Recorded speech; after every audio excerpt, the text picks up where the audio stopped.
E aí galera, tudo bem com vocês? Bom, hoje estou trazendo o último videozinho do mês de maio. Pois é, o mês passou voando, o ano passou voando, a gente já tá indo pra junho, meu Deus do céu, eu não consigo acreditar nisso. E como vocês devem imaginar, o último vídeo do mês é nada mais nada menos do que o Lidos Extras do mês. Livros extras são todos aqueles livros que eu li, tirando o livro do sorteio da TBR e tirando o livro da nossa série do Entre Sombras e Mistérios. No total, fechou uma conta de 8 livros. Eu até fiquei um pouco assim, né, com isso de 8 livros, porque na minha cabeça eu tava arrasando, eu tava lendo, tipo assim, 16 livros, eu ia ter que gravar duas partes do vídeo. E aí que eu me dei conta que 3 livros desses 8 são livros enormes. Um deles foi uma releitura, outros dois eu li em um dia, tipo, 2 livros em um dia, pra vocês terem uma ideia. E era por isso que eu tava pensando que eu tava arrasando nas leituras, mas não. Eu fiz exatamente ali, né, a quantidade de livros, li a quantidade de livros média que eu leio quando eu tenho um mês ali tranquilo. Então no vídeo de hoje, como vocês já sabem, eu vou fazer uma resenha de cada um desses livros, uma resenha simples de 2 a 3 minutos, né, se eu conseguir, de todos esses 8 livros. Porém, entretanto, todavia, desses 3 livros, os que são os maiores que eu li, eu vou falar basicamente bem pouquinho da minha experiência de leitura, porque eu pretendo gravar um vídeo exclusivo que vai ser o nosso vídeo extra do mês de junho, só para falar desses 3 livros, tá? Eu acho que o vídeo vai ficar com 30 minutos, porque eu pretendo falar bastante, pelo menos 10 minutos de cada livro, para vocês entenderem tudo o que aconteceu e toda a história dele, né? Mas enfim, quando for sair esse vídeo, eu deixo aqui um comunicado para vocês na comunidade do YouTube, tá? É só tá inscrito no canal que você vai receber os avisos da comunidade. Que eu vou falar sobre esses 3 livros, eu vou falar quando vai sair, enfim. Bom, mas então é isso, eu já vou pedir para você deixar o seu like, se inscrever no canal e ativar o sininho da notificação para não perder nenhum vídeo novo. Bora pro vídeo que tem muita coisa para falar para vocês, mas antes fiquem com a intro do canal. Estou de volta mais uma vez. E galera, vamos parar de enrolação, porque tipo assim, ó, agora é meio dia e meia, eu tenho que almoçar, eu tenho que me arrumar, tenho que ir pro cinema, olhar um filme, né, Star Wars, eu tô doido por olhar esse filme. Tenho que voltar pra casa, editar o vídeo e postar ainda hoje, tudo no dia 31. Será que vai dar tempo? E, pensando bem, eu acho que eu tenho até um trabalho da faculdade pra entregar amanhã. Então, dá pra ver, né, que tá tudo bem tranquilo hoje, meu domingo tá bem tranquilo, o único dia de descanso tá assim, ó, incrivelmente parado, né? Só que não. Mas então, bora lá. Como vocês viram no comecinho do vídeo, eu li 8 livros extras e eu vou falar sobre cada um desses livros extras para vocês. Tirando 3, né, que eu vou falar, tipo, bem rapidinho, assim, bem curtinho mesmo, porque eu vou fazer um vídeo extenso, um vídeo solo, para esses 3 livros em junho, que vai ser o nosso vídeo extra do mês. Vou começar em ordem cronológica, que nem eu sempre faço, desde o primeiro extra que eu li até o último, ou seja, um que eu terminei anteontem. A Morte é um Dia que Vale a Pena Viver, da autora Ana Cláudia Quintana Arantes. Esse livro aqui, eu comprei ele, se eu não me engano, foi nos últimos dias de abril. E aí no dia 1º de maio eu já peguei ele pra ler lá no trabalho, porque eu tava sem nada pra fazer. Não tava com nenhuma leitura assim na cabeça, tipo, qual livro que eu vou ler agora e tal, né? Tinha ainda o da TBR pra ler do mês de maio, mas enfim, resolvi começar por esse, porque eu tava muito afim dele. A minha prima me indicou esse livro aqui, ela lê muitos livros de não ficção, e ela me indicou muito dizendo, Vicente, lê essa história que tu vai gostar. E no mesmo dia eu vi uma palestra da autora lá no Instagram, né, da Ana Cláudia Quintana Arantes, falando sobre cuidados paliativos e sobre o livro dela, que é A Morte, um Dia que Vale a Pena Viver, esse aqui. Naquele mesmo dia eu peguei o livro e comecei a ler. E, gente, tipo assim, ó, tipo assim, ó, eu não tava esperando que fosse uma coisa tão desgastante, uma coisa tão, sabe, pesada, uma coisa tão triste, porque aqui a Ana Cláudia Quintana Arantes, né, a autora, que eu vou chamar só de Ana, porque o nome dela é muito extenso, enfim, ela fala da infância dela, da juventude, da fase adulta, né, de vida dela, quando ela se formou em medicina, como e por que ela quis fazer medicina, sobre os trabalhos que ela faz, né, com cuidados paliativos de pessoas em estado terminal. Então ele é um livro repleto de ensinamentos, assim, tipo, aproveite tua vida, tu merece viver mais, deixe os seus vícios, viva cada dia como se fosse o último. Ela aperta muito, assim, nessa tecla, né, de que tu tem que viver a tua vida sem preocupações, no caso, se preocupar com a tua saúde, mas sem as outras preocupações, assim, rotineiras, e que o trabalho dela é muito importante e ele é muito desvalorizado. E tipo assim, ó, depois de ler isso daqui, eu concordo plenamente com ela, tá? Porque eu não fazia a mínima ideia do que significava cuidados paliativos.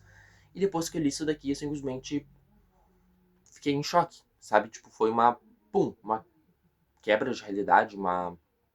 Enfim, vocês entenderam. Ele é um livro curto, ele tem cerca de 140 páginas, então tu lê isso daqui numa sentada, tá? A diagramação dele é bem confortável, então dá pra ler bem de boas. Eu li ele, foi 80% no livro físico e 20% no audiobook, porque bem na hora começou a chegar cliente, eu tive que atender, e aí eu fiquei com o audiolivro ouvindo o final do livro. A Ana Cláudia, então, vai contar pra gente que ela resolveu virar médica depois que ela ouviu uma frase de um médico falando pra avó dela que não podia fazer mais nada para que ela continuasse vivendo. A avó dela tava num estado assim terminal, tava tipo assim muito doente, e aí o médico foi na casa dela e a Ana viu que o médico tava, né, conversando com a avó assim por trás da porta, que ela era criança ainda, e o médico simplesmente olhou pra avó dela e falou assim: "Então, não posso fazer mais nada por ti, tá?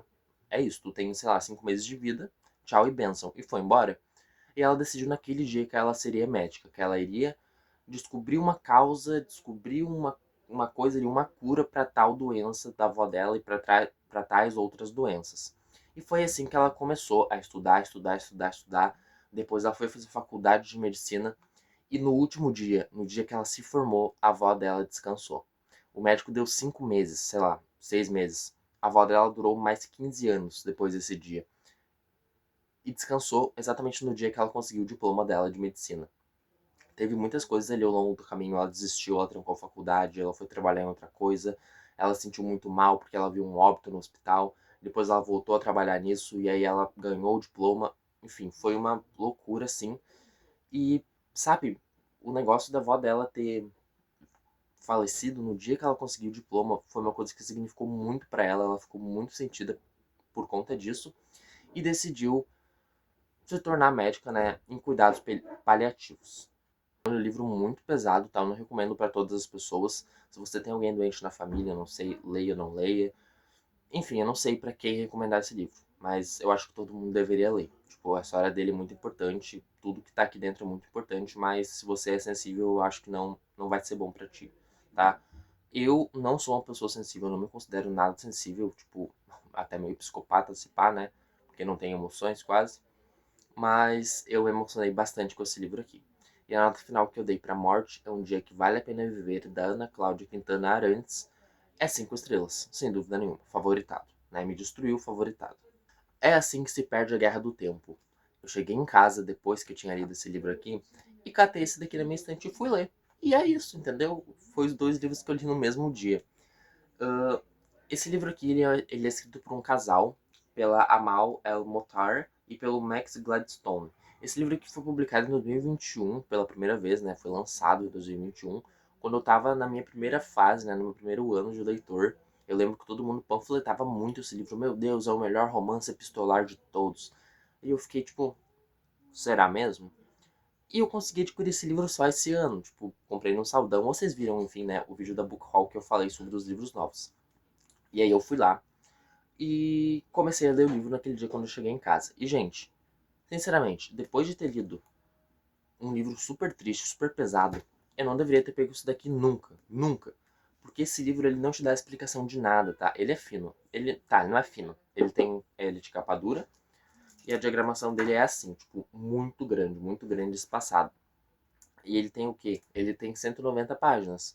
Então, é uma leitura curta também. E esse livro, ele simplesmente não te explica nada. Ele só te insere na história e te dá informação. E tu que lide com isso, entendeu? É muito doido, é muito doido. Aqui a gente tem duas guerreiras ou duas meninas que participam de um exército ali de uma mega corporação, um espaço-tempo. Uma tá no time Red e a outra tá no time Azul. Se não me engano, a do time Red tá no passado e a do time Azul tá no futuro. E elas travam guerras ali nesse meio de tempo e espaço, porque os times delas são inimigos, né? Eles guerreiam toda hora e elas acabam se encontrando em uma dessas realidades paralelas. Elas se apaixonam assim à primeira vista e elas não conseguem conversar, porque elas não podem se aproximar. Então, a Red, que eu vou chamar de Red, coloca cartas escondidas embaixo desses campos de batalha, para quando a Blue for batalhar, ela encontrar a carta e ler. e a Blue faz a mesma coisa. E elas começam a trocar cartas. O livro inteiro é cartas, né? Tanto que é um romance epistolar. Quem lembra daquela frase, né? Daquele meme do Chaves? Apresentei a pistola. Aí o seu Madruga fala, tipo, epístola. Você não sabe o que é epístola? É uma carta, né? Eu aprendi aí o que era uma epístola. Enfim, ele é um livro inteiro formado por cartas. E não foi o único livro de cartas que eu li esse mês, não, tá? O próximo também é sobre cartas. Mas enfim. E acontece isso. Elas se comunicam através de cartas, ó. A Red, é Red Blue o nome delas mesmo, tá? Eu não tava enganado, não. Minha cópia heliográfica, tá? Tá escrito aqui. Ele é todo bonito também, todo cheio de detalhes, rico em detalhes. Minha tela tá apagando, peraí.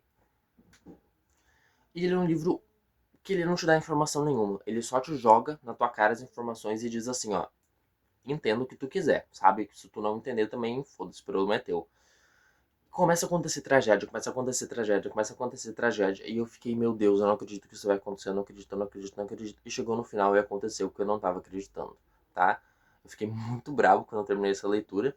Mas foi mais um daqueles livros que me destruiu, então por isso a nota final que eu dou pra ele é 4 estrelas, tá? Não foi 5 estrelas, porque eu não entendi bolhufas do que aconteceu, mas entendi como aconteceu. Isso faz sentido? Pra mim faz. Bom, eu já disse pra vocês aqui no canal que sempre quando eu tô na deprê, sempre quando eu tô na bad, sempre quando eu tô enfrentando problemas emocionais, financeiros, da faculdade, com amigos, enfim, eu gosto de recorrer a uma certa ruiva, né, dos livros. Sim, no início do ano eu li Anne de Green Gables de novo pela segunda vez, ou pela... não, pela segunda vez, é. Aí logo depois, assim, na corrida, eu li Anne de Avonlea. E quando eu comecei a faculdade, comecei a faculdade não, lá pelo mês de março, quando eu comecei enfim, eu não sei de nada. Quando eu comecei a faculdade, eu li N da Ilha, que é exatamente o período que ela vai pra faculdade, que ela conhece pessoas novas, que ela não sabe o que fazer. E aí esses dias eu tava me sentindo com muita saudade das minhas amigas que estão estudando numa faculdade no interior aqui do Rio Grande do Sul. E aí eu tava com muita saudade delas, a gente não se falava faz muito tempo, tipo assim, a gente já não se fala um semestre praticamente, né? Só vai se ver nas férias de julho. E eu não tava sabendo lidar com isso, porque eu nunca tinha ficado tanto tempo assim longe de amigo, sabe? Ainda mais, tipo, melhor amiga. E aí eu tive que recorrer a Anne de Wind Poplars. O livro onde a Anne, ela tá estudando em... Estudando não, ela tá morando numa outra cidadezinha lá, que eu não me lembro o nome também. E o Gilbert, o grande amado dela, né, o grande amor da vida dela, tá estudando em Redmond College, isso tá certo, né, que é ali a faculdade de medicina. E a Anne tá morando numa casinha lá com as outras meninas numa cidade que é assombrada, alguma coisa assim, uma coisa muito doida. E esse livro inteiro, ele é cheio de cartas, assim como, né, é assim que se perde a Guerra do Tempo. São várias e várias cartas da Anne e do Gilbert conversando, falando sobre a vida e falando sobre as coisas que aconteceram, amigos que eles inventaram, sobre pessoas que eles conheceram, sobre os amores deles, né? Amores de amizade, óbvio. Sobre como eles acordam até a hora que eles vão dormir. Enfim, é um livro muito bom e repleto de cartas, repleto de momentos bons e ensinamentos incríveis. Todos os livros da Anne têm ensinamentos, né? E esse aqui foi uma releitura, né? Segunda vez. Primeira releitura, segunda vez que eu tô falando do livro. Isso aí, sempre me confundo nisso. Ele tem cerca de 285 páginas, tá? A diagramação dele é assim. E o meu já tá bem velhinho, né? Esse aqui eu comprei de um sebo uma vez. Dá pra ver que ele tá bem amareladinho. Mas o que vale é o que tem dentro, né? Não é isso daqui que vale. O que vale é aqui, ó. Depois de um tempo lendo muitos livros e evoluindo como pessoa e como leitor, a gente começa a perceber que, tipo assim, ó, a capa bonita vale? A capa bonita vale. Olha como fica uma capa bonita na estante, né? Mas, sinceramente, o que importa do livro não é o que tem por fora, mas é o que tem por dentro. É isso aqui que importa. Entendeu? Eu poderia ter a capa, não serviria de nada, mas se eu tiver só o bloco de anotações, só o bloco de texto, eu já tenho um livro, entendeu? E assim para algumas pessoas também, não importa o que tem por fora, mas o que tem por dentro é o que realmente é importante. Momento Filosóficos com Vicente no canal Devorador de Livros. A gente só consulta.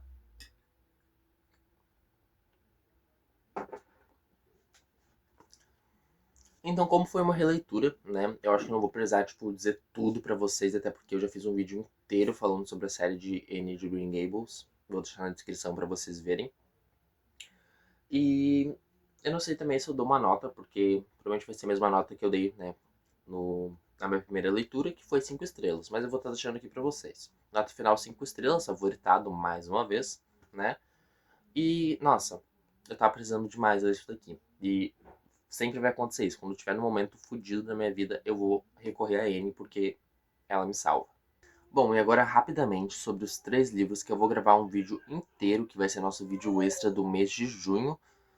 São 3 livros, né, de um jornalista criminal, do Ulysses Campbell, uma trilogia chamada Mulheres Assassinas.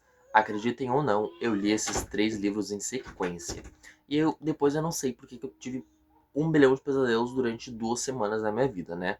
Ler isso daqui, gente, eu gosto de filmes de terror, tá? Tanto que no último vídeo eu mostrei pra vocês que aqui do lado tem um Ghostface parado, ali em cima tem várias máscaras, na minha frente tem várias máscaras. Eu gosto de filmes de terror, eu gosto de filmes de assombração, eu gosto de assassinato, tipo, né, que sejam fictícios, pelo amor de Deus. Mas ler isso daqui me deixou totalmente traumatizado. Principalmente o segundo que eu vou mostrar pra vocês, tá? Foi o que me deixou mais traumatizado, sem dúvida nenhuma. Suzane, Assassina e Manipuladora, tá? O livro da Suzanne von Richthofen, a menina que matou os pais, né? Que arquitetou a morte dos pais, porque nem culhão pra matar ela não teve, sabe? Tá? Ela arquitetou a morte dos pais e pediu para os irmãos cravinhos assassinarem eles. Depois eles foram presos todos, né? Ela confessou o crime depois de muito tempo, depois de gastar toda a bufunfa dos pais dela. E ficou presa lá em Tremembé, né? Aquela série que teve muito famosa, muito conhecida, todo mundo gostou. A maioria das pessoas que eu conheço gostou, no caso eu também gostei, né? Porque é uma coisa fictícia mesmo, que seja inspirada em fatos reais. Eu vou parar de falar, senão eu vou me complicar, né? Aí depois eu li Flor de Lis, A Pastora do Diabo, que é o livro mais curto da trilogia. Ele tem cerca de... É que aqui são tudo imagens, tá? Por isso que não tô contando. Ele tem cerca de 270 páginas, ele é o mais curto, mas é o mais perturbador de todos. Ele tem um capítulo, o capítulo 7, Cicatrizes da Fé. Se vocês quiserem pausar pra ler aqui, tá? É o pior capítulo que eu já li na minha vida em todos os livros, em qualquer livro, sinceramente. Eu tive pesadelo com essa mulher depois que eu li esse livro. Pesadelo, pra vocês terem ideia do quão bizarro isso foi. E eu tô acostumado com isso, com o negócio de crime, e fiquei apavorado. Em terceiro lugar, eu li Elise Matsunaga, a mulher que esquartejou o marido.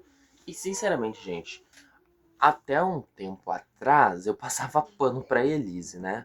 Só que depois eu fiquei pensando, depois que eu tava lendo esse livro aqui, ele não me chocou tanto. Ele me chocou mais pelas coisas que aconteciam antes, né? E com as coisas que aconteciam com o dono da Casa das Bahia. Quem lê o livro vai entender o que eu tô falando. Eu comecei a pensar, cara, será que a Elise, tipo assim, não é uma psicopata e consegue muito bem convencer o público dela? Porque eu só tinha visto as entrevistas, eu só vi o Tremembé, a série, né, que é ficção, mas é inspirada em fatos reais. Eu vi o Era Uma Vez um Crime, né, o documentário da Elise na Netflix. E eu fiquei muito convencido e muito chocado com a história dela. Eu pensei, meu Deus, coitada, ela só se defendeu do marido abusivo dela. E aí depois que eu li esse livro aqui, e eu comecei a ver os laudos, as coisas que aconteceram no patologista, eu fiquei pensando, cara, será que ela é vítima mesmo? Tipo, é óbvio, ela se defendeu. Mas enfim, quando eu for falar da trilogia toda num único vídeo, eu vou falar pra vocês os pontos que me marcaram na história e qual é a minha hipótese, né? Qual é o meu veredito, se eu fosse o juiz? Qual seria o meu veredito pra cada uma dessas 3 mulheres? Mas enfim, isso fica pra outro vídeo. Depois de ler 3 livros sobre crime e ficar totalmente perturbado, eu pensei que era hora de descansar um pouco e ler alguma coisa que eu não precisasse pensar. Que fosse uma coisa bem no estilo Clarice Lispector, que eu só lesse, lesse, lesse, lesse, fosse lendo e passando meus olhos pelas linhas e terminasse de uma vez.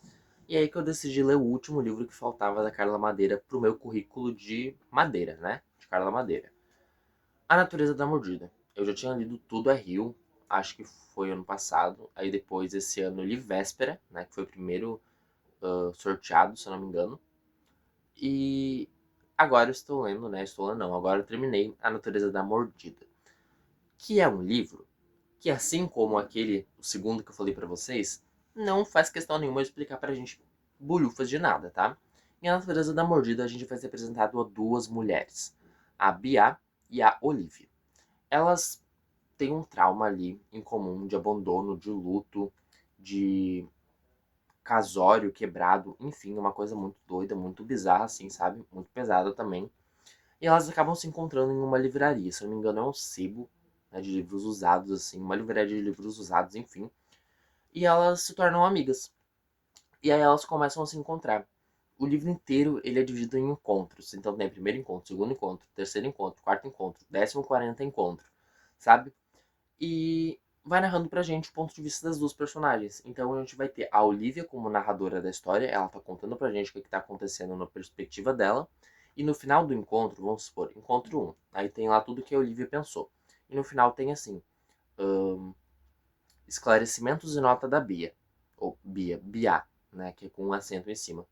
Aí tem lá um trechinho falando sobre a visão da Bia. E o livro inteiro é assim, sabe? Ele é como se fosse uma conversa ou um diário entre amigas, sabe? Tipo, vou me encontrar com a minha amiga hoje, eu vou fazer uma anotação sobre isso. Semana que vem eu vou fazer outra anotação. E ele é assim, ele é completamente um diário. Então foi literalmente aquela leitura que eu tava pensando que eu queria que fosse, né? Que eu só lesse, terminasse o livro não entendendo nada, que foi o que aconteceu, e ficar extremamente chocado e apavorado com o final, pensando, meu Deus, que doido. E foi exatamente isso que aconteceu com a Natureza da Mordida. Eu não sei se foi porque eu tava tão traumatizado com isso daqui, que quando eu cheguei aqui, eu simplesmente não entendi bolhufas o que estava acontecendo, mas eu gostei. Por mais incrível que pareça, eu não consigo dar uma resenha assim, boom, falar pra vocês, plot twist, porque esse livro não tem plot twist. Esse livro ele não tem uma grande revelação, esse livro ele não tem uma história, tipo, uma lore.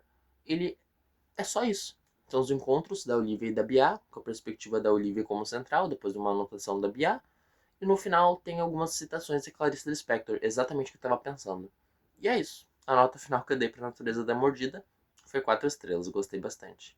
Sabe quando tu lê um livro que tu estava esperando ler há muito tempo e tu estava muito hypado, e aí tu termina o livro e tu descobre que não era o momento certo de tu ler e tu queria esquecer a história toda para tentar ler uma outra hora?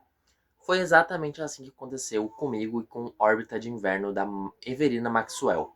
Depois de ter lido um livro sobre cuidados paliativos, um livro epistolar que só acontece tragédia, uma trilogia sobre assassinatos, um livro que eu não entendi bolhufas que foi da Carla Madeira, eu achei que se eu pegasse um livro que eu tava muito hypado pra ler, eu ia adorar. Só que foi totalmente o contrário do que aconteceu aqui. Gente, definitivamente eu amo Star Wars. Eu sou fascinado, obcecado por Star Wars desde os meus 5 anos de idade. Qualquer coisa que tu me perguntar, eu sei responder, tá? Eu sou obcecado pela trama política, eu sei tudo da trama política de Star Wars. Talvez até um pouco mais do que a trama política que a gente tá vivendo hoje em dia. Um pouco preocupante, né? Acho que eu vou pesquisar sobre isso. E esse livro, ele é exatamente isso. Ele é trama política com imperador, com planetas, com ópera, né, space opera, ficção científica, com romance LGBT. E eu pensei que eu amaria ler esse livro, porque eu tava hypado dele, hypado com ele, há mais ou menos uns 2 anos. E foi a pior decisão que eu tomei, foi ler esse livro esse ano, hoje, ontem, né, terminar ontem. Porque foi muito difícil, foi muito arrastado ler esse livro. Aqui a gente vai ter um sistema que são vários e vários planetas. Vamos pensar no sistema solar da Terra. Aí agora vocês pensem no planeta Júpiter, sei lá, Saturno, que é o maior de todos. Saturno é a capital. E para a capital estar de bem e não guerrear com os outros planetas, a capital tem que ter um representante da capital casado com líderes mundiais de outros planetas. Entendeu? Vamos pensar assim. Aí tem um planeta que chama Scat. Sim, Scat, mas é com I, tá? Vou estar deixando aqui para vocês o nomezinho. Scat. Os Scatianos têm uma imperadora, que ela é a avó do nosso protagonista chamado Kien. Um menino que ele é totalmente baladeiro, ele vai em todas as baladas do planeta, ele já foi preso 1 bilhão de vezes, né, por crimes baixos, assim, pequenos. E ele é sobrinho não, neto da imperadora, da pessoa mais importante de Scat. Do dia pra noite, o Quien, ele descobre que ele vai ter que se casar com um cara chamado Jainan, que ele é, né, o representante da capital que tá indo pra Escate pra se casar com ele. E aí o Quien, ele fica pensando, ué, mas o Jainan era casado com meu primo. E a imperadora diz, sim, mas seu primo morreu ontem à noite numa batalha, e agora o Jainan vai ter que se casar com você. E o Quien fica, como assim eu vou namorar, vou casar com com o viúvo do meu primo que morreu ontem? Tipo, que doideira é essa? E a imperadora fala, exatamente isso. Se tu não casar, o líder lá da capital vai declarar guerra no nosso planeta e a gente vai morrer todo mundo. Todo o planeta então tá na tua mão. E aí o Quien tem que se casar, né, com o Jainan, que é o representante ali da capital. Ele é uma vibe muito vermelho e branco, sangue azul, sabe? Tipo, intriga política, os dois não se gostam no início, enemies to lovers, depois eles começam a se gostar. E aí tem negócio de império, tem negócio de príncipe. E eu me lembrei muito de Vermelho, Branco, Sangue Azul, só que no espaço. As piadinhas também entre eles, tipo, o Jainan, ele é mais reservado na dele, timidozinho, né? E o outro já é mais, tipo, blá, blá, blá, blá, blá, mais loucão, assim, sabe? E, enfim, tem muitas coisas boas, tem muitas coisas legais nesse livro, mas a maioria dele é muito arrastado. Ele demora muito para as coisas acontecerem. Eu fiquei muito decepcionado com a leitura, porque eu tava esperando bem mais, ou talvez não é que o livro seja ruim, mas é que eu não li ele no tempo certo, né? Eu li ele num dia totalmente errado. No caso, terminei ele ontem, tá? A diagramação do livro, ele é assim, tá? Ela é minúscula, ela é pequena, não é nem um pouco confortável de se ler. Mas, enfim, a nota final que eu acabei dando para a órbita de inverno foi 3 estrelas. Sim, bem abaixo do que eu gostaria, do que eu esperei que fosse, tá? Eu esperava que fosse pelo menos uns 4 estrelas e meia no mínimo. Foi 3, infelizmente. Agora, antes de encerrar o vídeo, tá? Antes de dar aqui os agradecimentos e nos vemos em junho, eu vou falar sobre outros 2 livros que eu estou lendo, tá? Que eu não cheguei a terminar para gravar o vídeo. Vou pegar aqui para vocês, peraí. Pronto, peguei. Eu estou lendo ainda outros 2 livros, tá? Um deles tá na metade, o outro deles tá bem no comecinho. Que não deu tempo de ler, terminar de ler hoje no dia 31, pra gravar pra vocês. As Mil Partes do Meu Coração, da Colin Hoover. Eu comecei ele anteontem, há 2 dias atrás. Só que ontem deu movimento no trabalho e eu acabei não pegando nada pra ler, tá? Eu tô, tipo, literalmente bem no comecinho, tá, gente? Na página 83, bem aqui. O marcador tá até aqui.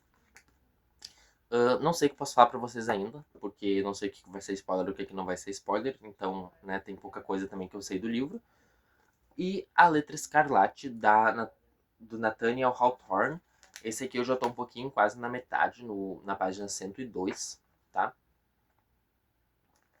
E tô gostando bastante também. Esse aqui é um livro cheio de crítica à sociedade medieval da França, tá? Então é bem bom. E infelizmente não consegui terminar eles para colocar na lista de hoje. Mas enfim, só quis avisar vocês que eu estava lendo outros 2, tá? Que vão sair vídeos sobre eles lá no Lidos do mês de junho, porque obviamente não terminei em maio, vou terminar em junho. São os primeiros que eu vou pegar para ler em junho depois do sorteio da TBR, que eu tenho que gravar também, inclusive. Tá? Mas é isso. Bom, então saldo final, contagem final de livros lidos no mês de maio, livros extras, foram 8 livros, tá? Eu fiquei muito feliz com esse saldo, tá? Um saldo de livros bem bom, né? 8 livros é a minha média de livros no mês. É isso, gente. Obrigado por terem visto o vídeo até aqui comigo. Eu agradeço todo mundo por assistir os vídeos, né? Assistir minha falação desenfreada até o final, tá? Fiquem de olho no canal, logo mais vai sair o sorteio da TBR do mês de junho, né? E é isso. Desejo um próximo mês próspero para todos. Até o próximo vídeo.